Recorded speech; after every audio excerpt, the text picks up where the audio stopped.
nimaga odam hayoti silliq yaxshi ketayotganda, ya'ni hayotining har bir lahzalari yoki yo'nalishlari, do'stlar bilan aloqalari deysizmi, daromadi deysizmi, oilaviy holati yoki ishqiy munosabatlari hammasi o'z maromida zo'r ketayotganda, o'zida uni nimadir qoniqtirmayotganligini his qilishni boshlaydi. Yoki u shunchaki ko'prog'ini xohlashni boshlaydi. Xuddi shu holat kabi yana bir vaziyat bor. Unga ko'ra inson doim o'zini hayotidan, yashayotgan holatidan, maqomidan va hokazo hamma narsadan norozi. Hozir bu ikkala misol bejizga keltirilgani yo'q, chunki bu ikkala misolni birlashtirib turadigan bir g'oya bor va agar siz bu g'oyani anglab oladigan bo'lsangiz, ishonavering, siz dunyoga boshqacha qarashni boshlaysiz. Xo'p, bu g'oya o'zi nima ekan deyotgan bo'lsangiz, uni aytishdan avval sizga bir nechta savollarim bor. Bugun kun davomida ko'proq nima haqida o'yladingiz? Ertaga ro'zg'orlik qilish kerak, ovqat qilish kerak yoki bog'chaga bolalarni olib borish kerak va hokazo savollari, ya'ni maishiy muammolarni ko'proq o'yladingizmi? Ha, odatda bu normal holat va hammamizning miyamizda aylanib turadigan doimiy savollar.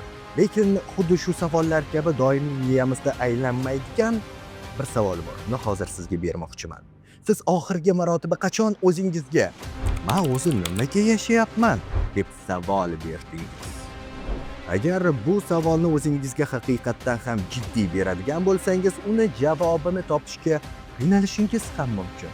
Chunki rost ma'nosiga o'zingizning ehtiyojlaringizdan kelib chiqib va o'zingizni hayotingiz, o'zingizni dunyoga qarash prizmalaringiz orqali bu savolga javob bermoqchi bo'lsangiz, gohida o'zingizni aldayotganligingizni ham anglab qolishingiz mumkin.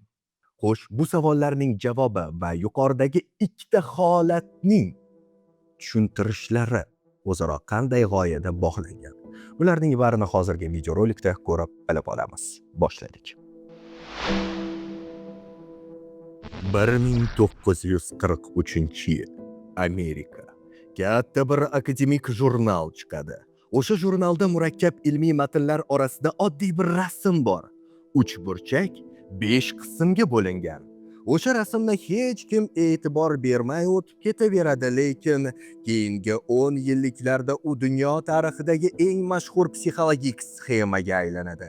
Uni yaratgan odam Abraham Maslow, 35 yoshli psixolog. Ota-onasi Rossiyadan ko'chib kelgan yahudiy oiladan. Maslow butun umri davomida bir savolni o'ziga qayta beradi. Inson hayoti qachon to'laqonli bo'ladi? O'sha paytdagi Amerikada odamlar boy edi, lekin baxtli emas edi. Hammasi pul ortidan yugurardi. Shuhrat, mashina, katta uy, mana shu narsa hayotning maqsadi bo'lib qolgan edi. Maslow esa deydi, yo'q, bu to'g'ri yo'l emas. Inson faqat pul uchun yashamaydi. U psixologiya orqali ilgari javobi topilmagan savollar ustida ishlashni boshlaydi. Hayotning ma'nosi nimada? Inson kim bo'lishi kerak?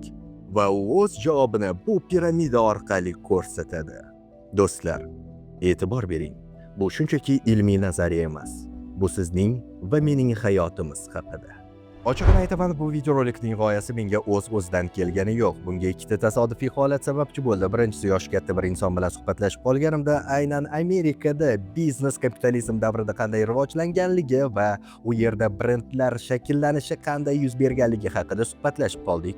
Shundan so'ng esa bir necha kun oralig'ida ijtimoiy tarmoqlarda bir videorolikka duch keldim. Unda bir insondan oilangiz bormi deb so'rashadi, u esa ha deb javob beradi.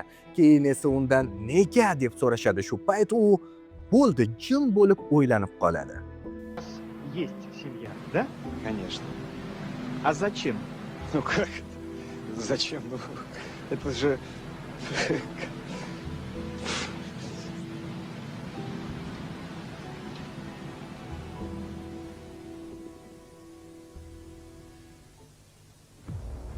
Hayotimizda ko'pgina holatlar va etapdan etapga o'tishimiz, ya'ni hayotiy darajadan darajaga o'tishimiz avtomatik ravishda yuz berib qoladi va gohida o'zimizga nega degan savolni, nima uchun degan savollarni bera olmay qolamiz va mana shunday kutilmagan savol kelganda esa go'yoki miyamiz o'zimizning ehtiyojlarimizdan, o'zimizning hayotimizdan kelib chiqib bunga javob qidirayotganda to'siq devor qarshisida turgandek bo'lib qoladi. Biz hozirning o'zida Maslow piramidasini birma-bir o'rganib chiqamiz va har bir pog'onada ishonch bilan ayta olamanki, siz o'zingizni ko'rasiz va har bir pog'onani birma-bir o'rganar ekanmiz. Pog'onadan pog'onaga o'tayotganimizda bir asosiy fikrni yodingizda tuting. Siz bitta pog'onaning ehtiyojlarini to'liq qondirmas ekansiz, keyingi pog'onaga o'ta olmaysiz. Shuning uchun ham bu pog'onalar bilan yaxshilab tanishishingiz kerak. 1943-yilda chop etilgan jurnalda uchburchakda 5 dagina pog'ona bor edi, lekin vaqt o'tib u pog'onalar 7 ga aylandi. Biz ularning barini to'liq ko'rib chiqamiz. Demak, birinchi pog'ona. Tasavvur qiling, Farg'onada yashovchi Hamid aka. Uyda non yo'q, bolalari och, elektr energiyasi qarzda. Bunday holatda Hamid akani oldiga kim kelib, aka, o'zing haqingda o'yla, o'z salohiyatingni rivojlantir, kurslarga yozil desa, Hamid aka uni qanaqa so'kishlarini shunchaki tasavvur qilib ko'rishimiz mumkin. Aytilganidek, avval och qorinni to'ydir, keyin ma'naviyat haqida fikr yurit. Maslow ham aynan shuni aytadi va bu g'oyani Moskva davlat universiteti professori Petuxov yuqori insonparvarlik konsepsiyasi deb ataydi. Ya'ni inson avval tushunishi va tushunilishi kerak va undan so'ng u o'ziga yordam kerakligini anglashi, keyin esa undan talab qilinayotgan ishlar haqida o'ylashi kerak. Xo'sh, bu piramidada biz o'zimizni ko'ra olamizmi? Ha, ko'ra olishimiz aniq, chunki biz birinchi pog'onaning o'zidayoq o'zimizning jismoniy ehtiyojlarimizni anglashni boshlaymiz. Ular haqida biz fikr yuritmaymiz, o'ylamaymiz, lekin ular doimo bizni boshqarishmoqda. Ovqat, suv, issiqlik, uxlash. Biz o'zbeklarning hayotida bu juda muhim rol o'ynaydi. Deylik, qishda Samarqandning qishlog'ida gaz yo'q bo'lsa, hamma gap shunda bo'lib qoladi. Ko'rpa to'shak, sandal, o'tin, bolalar maktabga bormasliklari ham mumkin bunday vaziyatlarda, lekin avval isitish masalasi hal bo'lmas ekan, qolgan masalalar haqida o'ylamay ham qo'yaverishadi insonlar. Ovqat, suv, issiq joy ehtiyojlari bizni qanchalar boshqarayotganligini anglashingiz uchun va bu boshqaruv qanchalar kuchli ekanligini sezishingiz uchun Ramazon oyida ro'za tutgan insondan ham misol keltirishimiz mumkin. Chunki aynan birinchi kunlarida siz bu ehtiyojning kuchi bilan jang qilasiz. Kun bo'yi ishlaganingizdan keyin iftor mahali dasturxon atrofida o'tirganda, u payt miya faqat va faqat bir narsani o'ylaydi. Shu lahza hayotning boshqa barcha muammolari chekinib ketadi, chunki siz kun davomida qilgan sabringizning mukofotini davomida olishingiz kerak. Bu yomon emas. Bu tabiiy holat, bu insonning ehtiyoji va u hammada bor. Maslow shunday deydi: jismoniy ehtiyojlar qondirilmasa, boshqa hamma muammolaru, narsalaru, sabablaru, holatlari shunchaki o'y-xayol bo'lib qolib ketaveradi. Shuning uchun ham piramidaning pastki qismi poydevori mustahkam bo'lishiga e'tibor bering. Bu shunchaki birinchi pog'onaning o'zi xolos. Ikkinchi pog'onaga o'tamiz. Ikkinchi pog'ona bu xavfsizlik ehtiyoji. Nimaga? Chunki ovqat, issiq joy va hokazo ehtiyojlaringiz qongandan keyin siz o'zingizga avtomatik ravishda savol berasiz. Ertaga ham shunaqa bo'ladimi? Ertaga ham yeyishga nonim bo'ladimi? Ertaga ham uxlashga joyim bo'ladimi? Bu esa ikkinchi pog'onaning xavfsizlik ehtiyojlarini bizga ochib beradi. Xo'sh, o'zbek oilasida bu qanday ko'rinadi? Deylik, Andijonda Rustam aka 20 yil davomida bir xil ish joyida ishlaydi. Maosh uncha ko'p emas, lekin u ishini tashlamaydi. Nima uchun? Ish bor, oila boqilyapti, ertaga nima bo'lishini aniq biladi va bu xavfsiz. Yoki onalardan ham misol keltirishimiz mumkin. Uyda doim har ehtimolga qarshi nimadir yegulik bor. Chunki bu ham xavfsizlik instinktidir. Va hech narsa bo'lmay qolganda ham nimadir uydan yegulikka topiladi doim. Yoki biznesdan ham misol keltirishimiz mumkin. Ko'pchilik tadbirkor o'z pulini bankka qo'yishdan qo'rqadi. Nima uchun? Chunki xavfsizlik hissi hissi kuchli. 90-yillardagi voqea hammaning esida. Depozitlar muzlatilgan, pullar yo'qolgan. O'sha xotira xavfsizlik ehtiyojini o'ta kuchaytirib yuborgan. Bu yomon emas. Buni tushunish kerak. Xavfsizlik ehtiyoji qondirilmagan odam doim asabda va tahlikada yuradi. U hech qachon yangi narsani sinab ko'rmaydi, risk qilmaydi, chunki u o'zini qobig'idan chiqib keta olmayotgan bo'ladi. Uchinchi bahonamiz bu mansublik bahonasi. Siz hozirning o'zida ham bir nechta guruhlarga mansubsiz, jamoalarga yoki oila a'zosi sifatida mansubligingiz bor. Va bu ehtiyoj ham inson hayotida juda ham muhim hisoblanadi. Ya'ni biror jamoaga, oilaga, guruhga tegishli bo'lish istagi aynan shu mansub bo'lish ehtiyojiga bog'liq.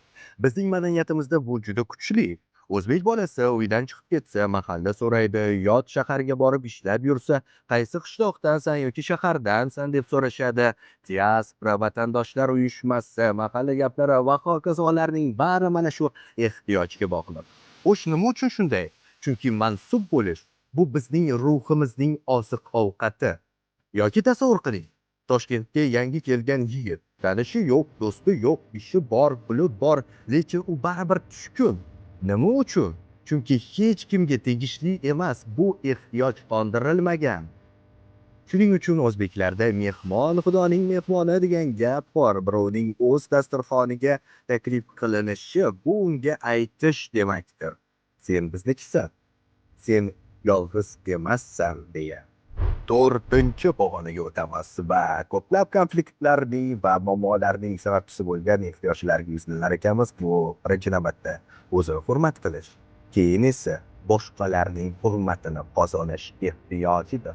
Amerika psixologi William James buni shunday aytadi va ta'riflaydi. Inson tabiatidagi eng kuchli istak e'tirof etilish istagidir. Ya'ni kimdir seni ko'rsin, bilsin va qadrlasin. Mana bir misol. Toshkentda Sardor ismli yigit bor. Ishda qanchalik harakat qilmasin, boshliq hech qachon yaxshi qilding demaydi. Natija Sardor o'z ish joyini o'zgartiradi. Pul uchun emas, e'tirof uchun. Yoki boshqa holat. Qishloqda Norpo'zi degan odam bor. Mahallada hech kim bilan hisoblashmaydi. Bir kun u jamoat ishiga kelib, hamma uchun suv tashiydi, katta mehnat qiladi. Nima uchun? Pul uchun emas, shunchaki hamma ko'rsin. Men ham borman deya. Endi diqqat, professor Petuxov bir qiziq gapni aytadi. Ko'pchilik yomon odatlar aslida shu 4-ehtiyojning buzilib chiqishidir. Masalan, aroq ichish. Ko'pchilik o'ylashi mumkin, bu odatga tushgan va bu illatni o'ziga olgan inson irodasiz bo'ladi. Bu lekin har doim ham emas. Xo'sh, psixologiya nima deydi? Bu odam aksariyat hollarda e'tirofga chanqagan insondir. U birov bilan ichsa, u yerda kimdir unga quloq soladi, uni ko'radi, u muhim bo'lib qoladi va u shu hissiyotni boshqa yo'l bilan topa olmaydi. Bu juda og'ir haqiqat. Aynan shuning uchun ham odamlar bilan ishlashda avvalo uning shaxsiga ham e'tibor berish kerak. Endi esa yuqori qatlamlarga chiqamiz. Bejizga buni yuqori qatlam demayman, chunki bu qatlamga ko'pchilik chiqa olmaydi va avvalgi qatlamlarda o'ralashib qoladi. 5-pog'ona o'zini bilish ehtiyoji. Bu o'zlikni tanish, o'zingni tushunishdir. Tasavvur qiling, Filona opa 40 yoshlar atrofida hayoti normal ko'rinadi, eri bor, bolalari bor, uy-joyi bor, lekin u ichida nima his qilayotganligini bilmaydi. Kayfiyati tushsa, nima uchun tushganini tushunmaydi. Qo'rqsa, qo'rquvining sababini bilmaydi. Bu esa o'zini bilmaslik natijasidir. Psixolog Karl Rogers bir usul ishlab chiqqan. Konsultant bilan gaplashish vaqtida konsultant odamning o'z so'zlarini unga qaytarib aytish usuli. Masalan, Hilol opa deydi, men charchab ketdim. Konsultant, siz charchab ketgansiz deydi shunchaki.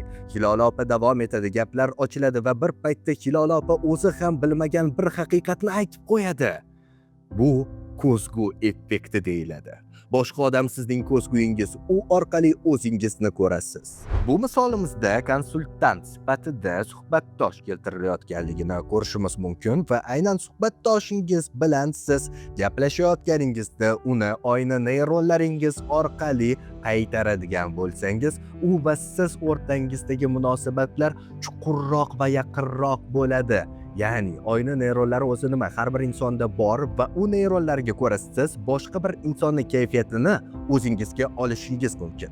Ya'ni yoningizda kimdir hayotini aytib berib siqilib o'tirgan bo'lsa yoki hayotda yuz bergan kutilmagan baxtsiz holatni gapirib berayotgan bo'lsa, sizni ham kayfiyatingiz tushadi.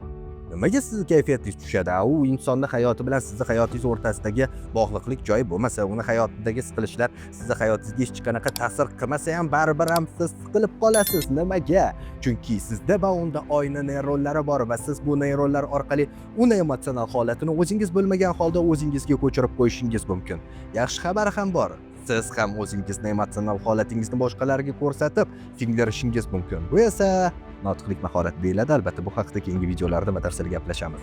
O'zbek madaniyatida buning juda yaxshi analogi bor. Yosh kattalar bilan suhbatlashish, buva yoki buvi bilan uzoq gaplashish. Ular ortiqcha narsa so'rab o'tirmaydi.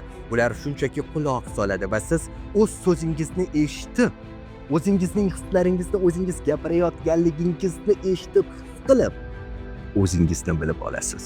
Ha do'stlar, bu pog'onada siz o'zingizda nafaqat kimligingizni, kasbiy holatingizni, kim bo'lib tug'ilganligingizni, kimlar avlodidan ekanligingizni yoki emotsional holatingiz qanday ekanligini, xarakteringiz qanaqaligini, temperamentingiz qanaqaligini va hokazo o'zingizni qora ichki cho'mmaystirani deydi, ichki tomonlaringizni anglab bilishga ehtiyojingiz paydo bo'lishini sezasiz. Ha, bu pog'ona aynan shunday pog'ona. Agar siz o'zingizni nafaqat EQ, ya'ni emotsional intellekt tomonlama, balki IQ, intellekt, kognitiv idrok jarayonlari orqali ham anglaydigan bo'lsangiz, ishonavering, siz mana shu pog'ona ehtiyojini to'liq qondirgan bo'lasiz.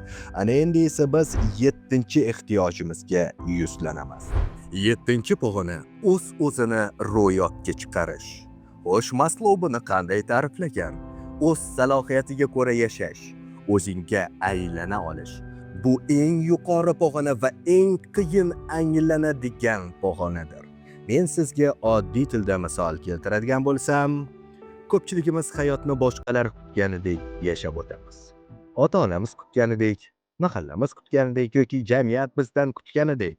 Doktor bo'l, muhandis bo'l, barvaqt uy-joy qil, uylan, oila qur, turmushga chiq va hokazo.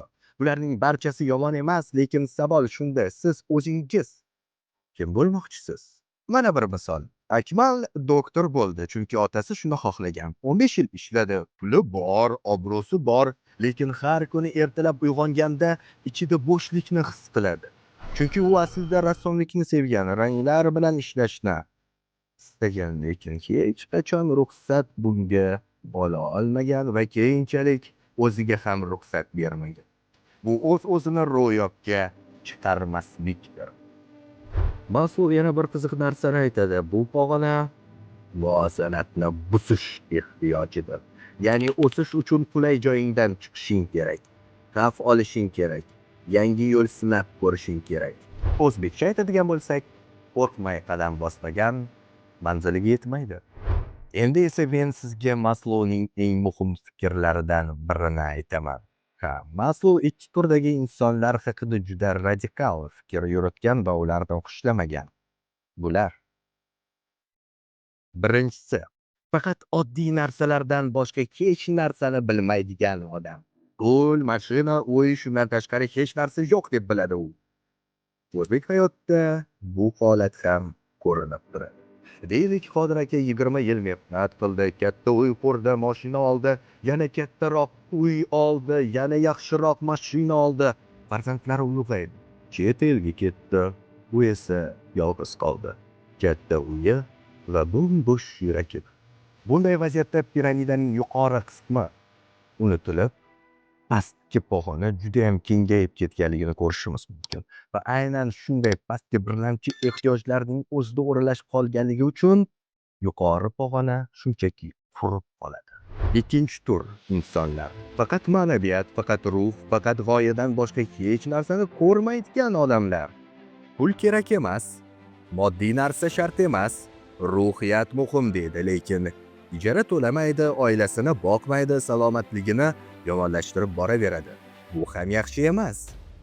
Maslow deydi: inson nafaqat go'sht uchun, nafaqat ruh uchun yashashi lozim. Ikkalasi ham muvozanatda bo'lmog'i lozim. O'zbekcha maqolda ham biz xuddi shu fikrni ko'rishimiz mumkin. Yaxshi ot ham tez, ham toqatli bo'lmog'i lozim. Piramidaning asosi mustahkam bo'ladigan bo'lsa va uning cho'qqisi oliy maqsad sifatida yuqorida bo'ladigan bo'lsa, mana shu barcha ehtiyojlaringizni sizning istagingizga ko'ra ishlashidir. Yoki buni teskarisi ham bo'lishi mumkin. Ehtiyojlaringiz sizni istaklaringizni boshqarishi mumkin. Maslowning yirik kompaniyalar haqidagi fikri ham ilmiy olamda juda o'rinli deb topilgan. U shunday deydi: ko'p kompaniyalar xodimga faqat maosh beradi. Ovqat, uy, aloqa, ya'ni faqat pastki pog'onalarni qondiradi va shuni o'zi bilan to'xtaydi. Lekin xodimning ruhiyati-chi, uning o'sishi-chi, uning qadr topishichi? O'zbek hayotida buning misoli juda ham ko'p. Eski turdagi rahbarlar shunday deydi: maosh berdim, nima kerak yana? Natija, xodimlar birinchi imkon topilgandayoq chiqib ketishadi, sadoqat bo'lmaydi. Lekin yangi turdagi rahbar boshqacha fikrlaydi. U xodimga aytadi: sening fikring muhim, sen bunda o'sishingga imkon bor, biz seni ko'ryapmiz va biz senga ishonamiz. Natija, xodim 10 yillab bemalol ishlaydi, fidokorona xizmat qiladi. Maslow buni ma'rifatli kapitalizm deb atagan. Ya'ni biznes faqat pul uchun emas, balki odamning ruhiy va psixologik ehtiyojlarini ham qondirgan holda foyda ko'radi. Bu fikr bugun dunyodagi eng yaxshi kompaniyalarning asosidir.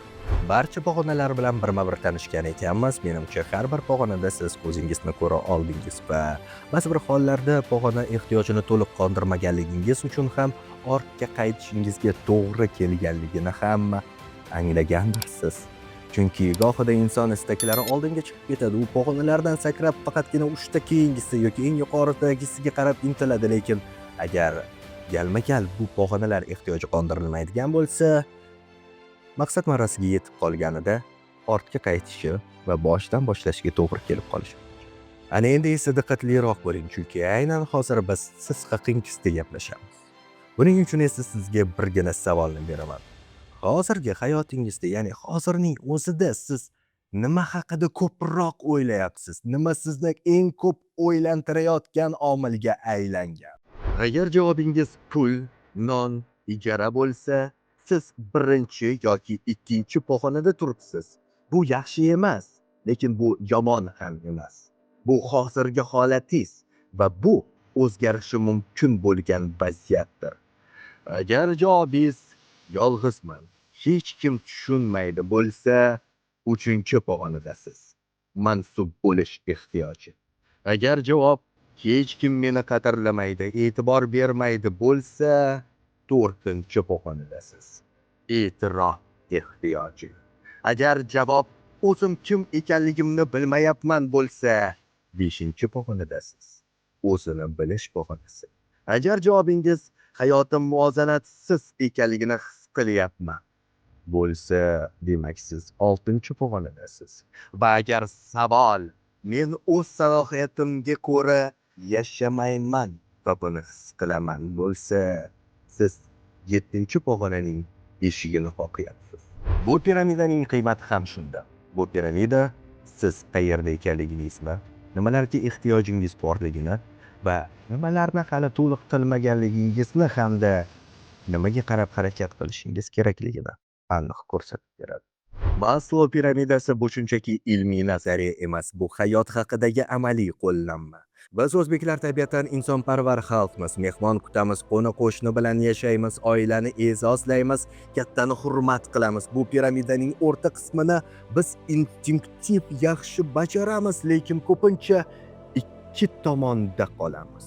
Bir tomondan pastki qismda faqat moddiy tashvishlarda, boshqa tomondan yuqori qismda hech qadamimiz yetmaydi. O'zimizni bilmaymiz, o'z salohiyatimizni yashirib qo'yamiz.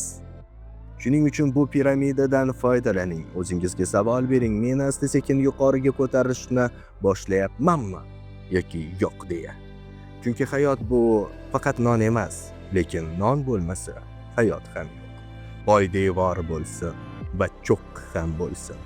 Video so'ngida ushbu piramida bilan sizni to'liqroq tanishtirishga harakat qilgan ekanman. Yana bir ma'lumotni aytib o'tishim shart. To'g'ri, bu piramida g'oyasiga qarshi eksperimentlar va tajribalar ham bo'lgan. Ko'plab universitetlar katta insonlardan so'rovnomalar o'tkazishgan va bu so'rovnomada piramidamizning ketma-ketligi, hammada har xilligi ochib berildi. Mana misol uchun ba'zi bir insonlar ba'zi bir ikkita ehtiyojni qondirgandan keyin 3-4 munosiblik ehtiyojlariga tupurgan holda keyingi etapga o'tib keta oladi degan fikrlarni aytishgan, lekin bu fikrlar qayd etilgan bo'lsa-da, bu fikrlar kimdan so'ralganligi va bu fikrlarga ongli javob berayotgan bo'lsa, inson albatta o'zini yaxshi tomondan ko'rsatishga harakat qilib so'rovnomada qatnashgan bo'lishi mumkinligi haqida yozib o'tilmagan.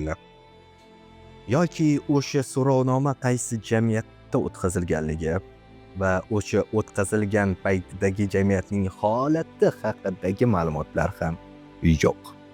Lekin asli bu g'oya ko'plab universitetlarda tasdiqlangan, o'rgatiladi va bu g'oyani siz hozirning o'zida ham eshitib, tushunib bo'lgan bo'lishingiz mumkin hamda qo'shimcha manba sifatida ham aytib o'tishim mumkin. Shaxsiy tajribamda ham bu g'oya amalda foydali ekanligi o'z isbotini topgan. Videoni shu yergacha ko'rgan ekansiz, sizga endi bitta iltimosim bor. Ko'p narsalarni tushungan ekansiz. Hozirning o'zida kommentariyada siz qaysi bahonada ekanligingizni yozib yuboring. Uni birgina raqam bilan ko'rsatishingiz ham mumkin. Bayoni meros akkauntiga obuna bo'lib kuzatishda davom eting. Biz siz uchun foydali bilimlarning bayonotlarini, to'liq tasnif va ta'riflarini meros sifatida shu akkauntda saqlab qo'yaveramiz.